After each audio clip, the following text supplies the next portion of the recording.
어? 나 요즘 이게 왜 이렇게 좋지? 하고 문득 느낄 때 있잖아요. 근데 그게 그냥 우연이 아니라 내 마음이 보내는 신호라면 어떨까요? 오늘 같이 볼 이 시가 바로 그런 얘기를 하거든요. 갑자기 좋아지기 시작한 것들이 실은 내 마음을 들여다보는 창문이 될 수 있다는 거죠. 와, 이 문장 진짜 낭만적이지 않아요? 바다가 좋아질 땐 누군가 사랑하는 거래요. 오늘 우리가 떠날 감성 여행은 바로 여기서부터 시작돼요. 이 시가 우리 마음에 어떤 이야기를 들려줄지 한번 같이 따라가 볼까요? 네, 바로 이 시예요. 무엇이 좋아질 때. 오늘 우리가 깊이 들여다볼 자료죠. 보면 시인이 아주 평범한 좋아한다는 감정으로 우리 마음속 목소리를 어떻게 들을 수 있는지 알려주고 있어요. 자, 그럼 첫 번째 질문을 던져볼게요. 도대체 좋아한다는 감정은 어디서 오는 걸까요? 왜 우린 갑자기 뭔가를 막 좋아하게 되는 거죠? 그 이유가 뭘까요? 이런 경험 다들 한 번쯤은 있으시죠? 어제까진 아무 생각 없었는데 오늘 갑자기 어떤 노래에 꽂히거나 어떤 장소가 너무 좋아지거나 아니면 그냥 커피 한 잔이 막 생각나는 그런 거요. 저도 물론 그런 적 많거든요. 여러분은 어떠세요? 그러니까 이 시가 말하는 핵심이 바로 이거예요. 우리가 뭔가를 좋아하게 되는 거, 그거 그냥 랜덤이 아니라는 거죠. 알고 보면 우리 마음의 상태를 비추어주는 거울 같은 거라는 거예요. 일종의 신호랄까요? 그럼 이 시에서는 구체적으로 어떤 좋아함이 어떤 감정이랑 연결된다고 하는지 한번 볼까요? 진짜 재미있는 게 우리가 일상에서 느끼는 아주 사소한 기쁨들 있잖아요. 그 안에 숨겨진 우리 마음의 상태를 하나하나 짚어준다는 거예요. 첫 번째는 바로 음악이에요. 유독 어떤 노래에 꽂혀서 계속 반복해서 듣고 가사 한 줄 한 줄이 꼭 내 얘기 같을 때. 그건 바로 누군가를 그리워하고 있다는 신호래요. 그리고 밤하늘의 별. 평소엔 잘 보지도 않던 별이 유난히 반짝여 보이고 꼭 나한테 말을 거는 것 같은 날. 시에서는요, 바로 그럴 때가 외로움이 살짝 찾아왔다는 신호일 수 있대요. 아, 이 부분은 정말 많은 분들이 공감하실 것 같아요.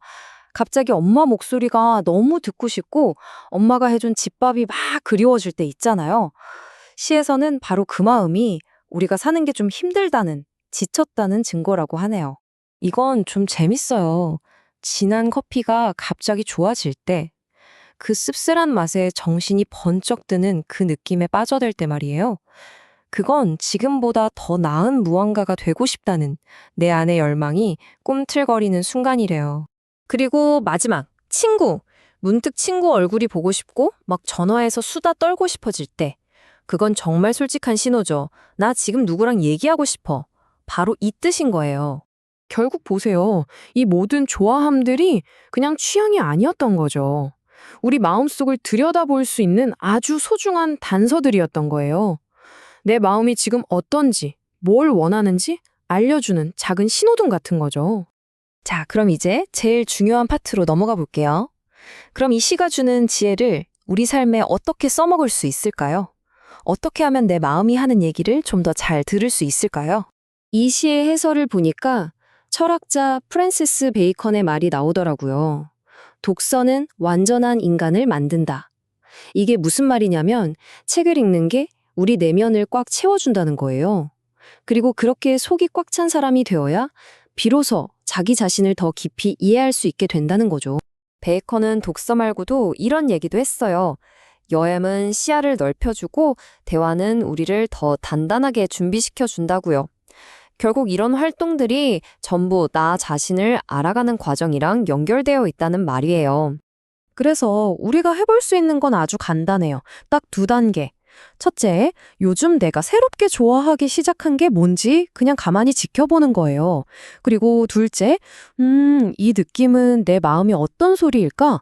하고 그냥 부드럽게 한번 물어봐 주는 거죠. 여기서 중요한 건 막 정답을 찾으려고 애쓰는 게 아니에요. 분석? 판단? 그런 거 다 필요 없어요. 그냥 내 마음이 보내는 신호에 왜지? 하고 호기심을 가져주는 것. 딱 그 정도면 충분해요. 오늘 이야기의 마무리는 이 시의 마지막 질문으로 대신할까 해요. 여러분도 잠시 한번 스스로에게 물어봐 주세요. 그래서 나는 지금 무엇이 좋아지고 있지? 그리고 그 마음이 나에게 지금 어떤 이야기를 들려주고 싶은 걸까요? 안녕하세요. 오늘 여러분이랑 같이 이야기 나눠볼 시는 바로 무엇이 좋아질 때라는 작품이에요. 작가는 미상이고요. 우리가 문득 이거 좋다라고 느끼는 순간들 있잖아요. 그 감정이 대체 뭘 의미하는 건지 한번 따뜻하게 들여다볼게요. 자, 그럼 시작해볼까요? 이 시는요, 딱 이 한 문장으로 시작해요. 음악이 좋아질 땐 누군가 그리운 거래요. 어때요? 그냥 흘려듣던 노래가 어느 날 갑자기 확 가슴에 와서 꽂힐 때가 있잖아요. 바로 그게 어쩌면 내가 누군가를 그리워하고 있다는 신호일지도 모른다는 거죠. 그리고 이야기는 계속돼요. 바다가 좋아지면, 그건 누군가를 사랑하고 있다는 뜻이래요. 또 밤하늘의 별이 자꾸 눈에 들어오면 그건 외롭다는 거고. 맑은 하늘을 보면서 막 가슴이 벅차오르잖아요. 그건 바로 우리가 꿈을 꾸고 있다는 증거래요. 자, 첫 번째 섹션입니다. 우리는 왜 무언가에 끌릴까요? 일상적인 감정 뒤에 숨은 미묘한 신호들을 한번 찾아볼게요. 이 시를 보면요. 우리가 그냥 좋다고 느끼는 사소한 감정들이 사실은 우리 마음 아주 깊은 곳이랑 연결돼 있다는 거잖아요. 근데 대체 왜 우리는 갑자기 무언가에 확 끌리게 되는 걸까요? 그 이유를 한번 파헤쳐보죠. 여러분도 이런 경험 한 번쯤은 있지 않으세요? 정말 별 이유도 없는데 어느 날 문득 어떤 노래나 어떤 장소 아니면 심지어 어떤 맛에 그냥 확 끌리는 거예요. 그런 순간들 대체 뭘 의미하는 걸까요? 바로 그거예요. 이 시가 말하고 싶은 핵심이 바로 이거죠. 우리가 뭔가를 좋아하게 되는 거. 그거 그냥 기분 탓이 아니라는 거예요. 뭐랄까, 우리 마음속을 그대로 비춰주는 거울 같은 거라는 거죠. 자, 두 번째 섹션입니다. 내가 좋아하는 건 과연 무엇을 말해줄까요? 우리가 사랑하는 것들을 통해서 한번 시적인 여행을 떠나볼게요. 그러니까 우리가 뭔가를 좋아한다는 게 우리 내면을 비추는 거울이라면 이 시에 나오는 예시들은 과연 어떤 모습을 비춰주고 있을까요? 하나하나 자세히 들여다보죠. 이 구절은 진짜 마음이 좀 찡해지는 것 같아요. 엄마가 좋아질 땐 힘이 들 때이고요. 다 커서 혼자 잘 사는 것 같다가도 문득 엄마가 막 보고 싶고 생각날 때가 있잖아요. 그게 바로 내가 지금 지쳐 있구나, 위로가 필요하구나 하는 신호라는 거죠. 그리고 이건 또 되게 흥미로워요. 어두운 조명이 좋아질 땐 이별을 고했을 때래요. 그러니까 내가 뭘 좋아하는지가 내 마음속에서 일어난 어떤 사건이랑 연결된다는 거잖아요. 괜히 밝은 곳보다는 좀 어둡고 아늑한 조명이 끌린다. 혹시 나도 모르게 마음속으로 누군가와 이별하고 있는 건 아닐까요? 이것도 정말 구체적이라서 공감이 확 가죠. 진한 커피가 좋아질 땐 뭔가 되찾고 싶을 때이며, 그 씁쓸하고 진한 커피 한 잔이 절실할 때 있잖아요. 정신 번쩍 들게 하는 거. 어쩌면 그게 내가 잃어버렸거나 절대 놓치고 싶지 않은 무언가를 되찾고 싶다는 아주 강한 마음의 표현일 수 있다는 거죠. 이번에는 좀 다른 이야기예요. 창작에 대한 건데요. 시를 쓰고 싶을 땐 아이가 어른이 되고 싶을 때래요. 괜히 막 감성적이 돼서 뭔가를 글로 쓰고 싶어지는 순간들.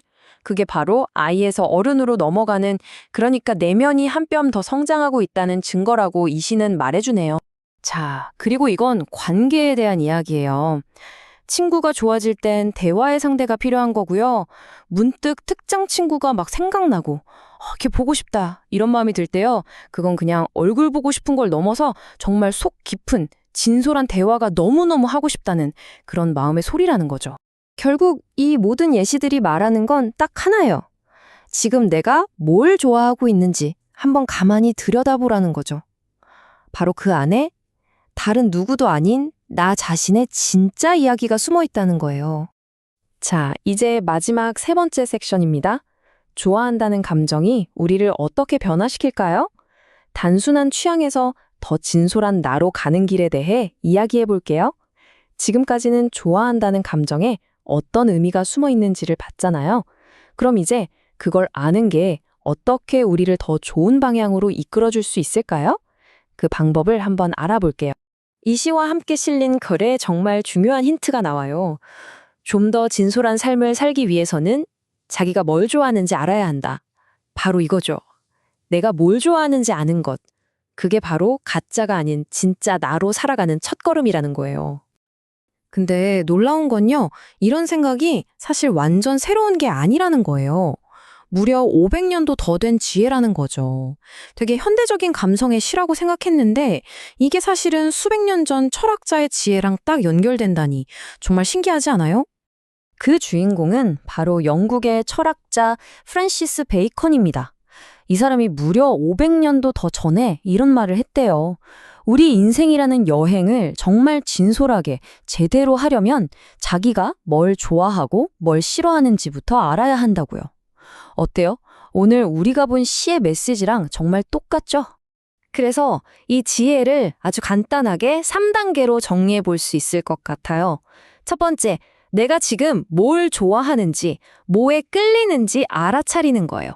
그리고 두 번째, 그 끌림이 나한테 뭘 말해주고 싶은 건지 그 의미를 이해하는 거죠. 그리고 마지막 세 번째는 바로 그 진실을 바탕으로 내 삶을 하나하나 직접 만들어 나가는 거예요.